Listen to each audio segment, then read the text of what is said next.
I want to talk about push in content marketing. There is a research conducted by the Content Council in New York, where they realized that 90% of consumers say they will find custom contents very useful. 78% believes the organization providing custom contents are interested in building good relationship with them. 61% of consumer report feeling better about buying more from companies offer contents. Now, from our perspective, a lot of people have come to us and to introduce a lot of technology.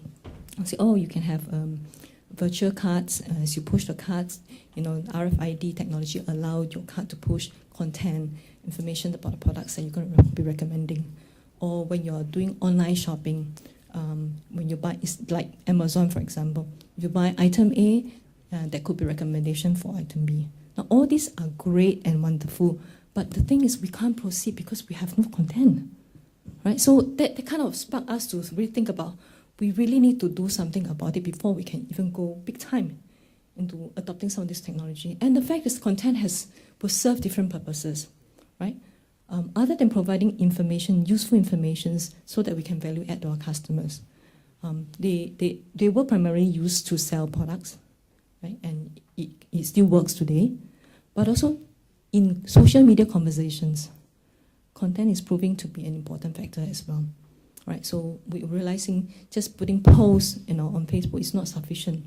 When we started experimenting with putting interesting or just short snippets of information about fruits, about bananas, interesting facts about bananas, or from plum and things like this, surprisingly we are observing very high number of likes. We've gone to the level of 200 to even 700 likes just on some of these simple fruit facts, right?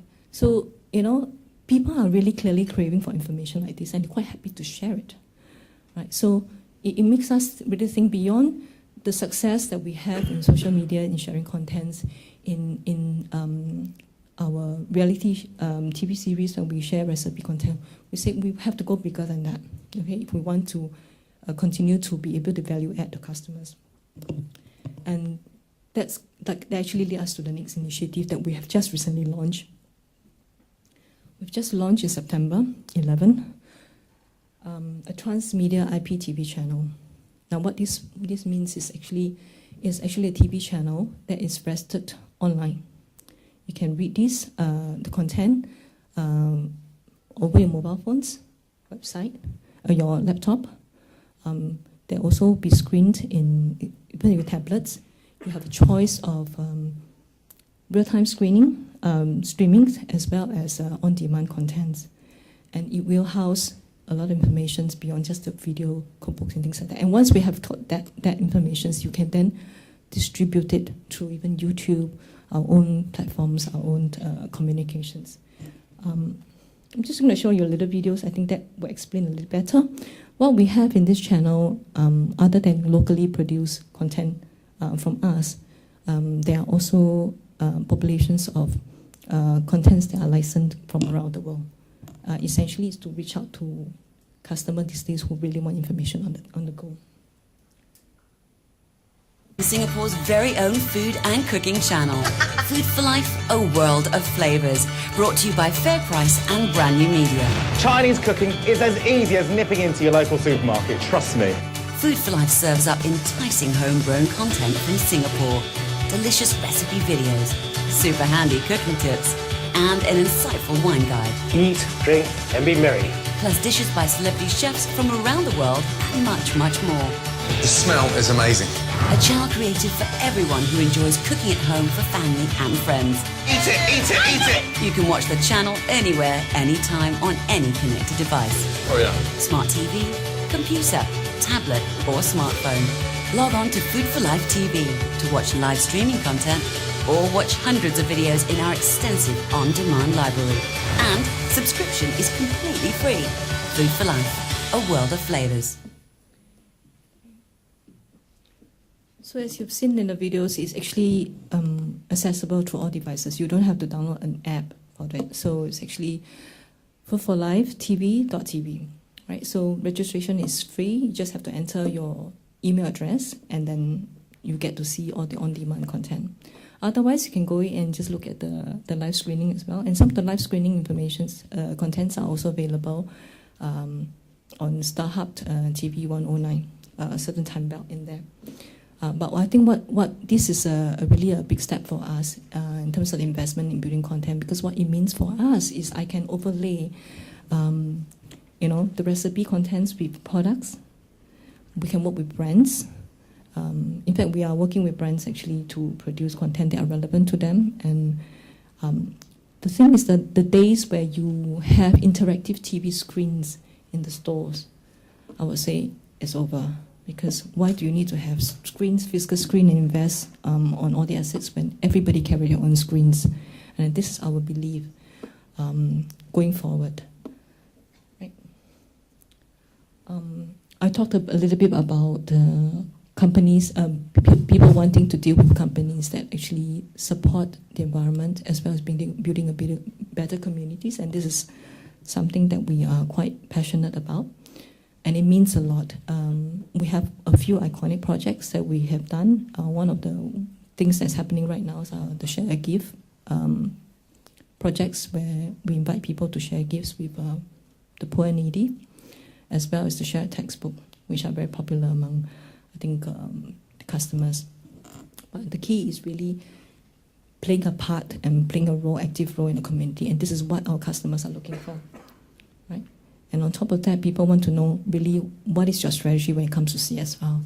And our CSR blog actually serves that purpose. It allows people to know what's happening from time to time whenever we launch new projects, our missions, what are some of the key strategies that we have and the key projects that we have supported. And at the end of the day, yes, there has been quite a number of awards, brand awards, marketing awards, but really no one sees it better than our customers. You see these pictures of the customer getting married, and actually every month we have requests from customers to take pictures on the wedding shots inside the stores. It's very interesting.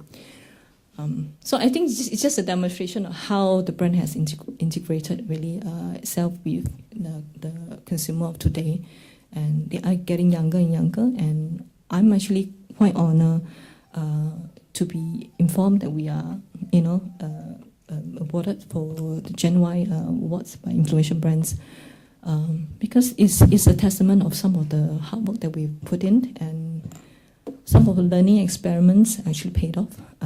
So I think it is a journey that we'll continue to build as well.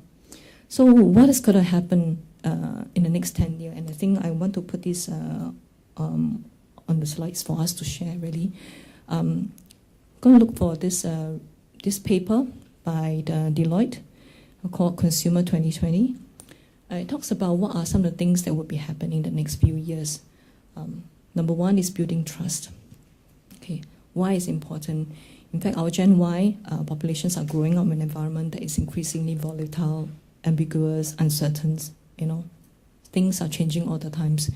You do not know whether they graduate, they will have a job, or whether they retire and get their CPF.